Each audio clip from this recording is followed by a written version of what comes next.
নমস্কার, আমি রাজ। আপনারা দেখছেন খবর 24 ঘন্টা।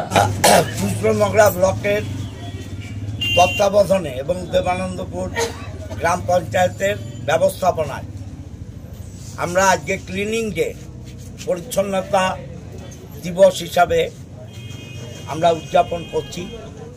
যারা প্লাস্টিক ব্যবহার করে তাদেরকে কাগজের ঠোঙা দেওয়া হয়েছে যে যাতে প্লাস্টিক নিয়ে তারা ব্যবসা না করে, কারণ এই প্লাস্টিকগুলো টেনে যাচ্ছে।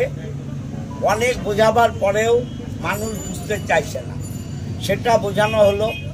এবং এই প্যান্ডেল বাজার যেটা দেবানন্দপুরে বসে, এই বাজারটা এখন উচ্চ মাধ্যমিক পরীক্ষা চলছে এবং এই ভেতরে একটা বাজার আছে, বাজার কমিটি আছে।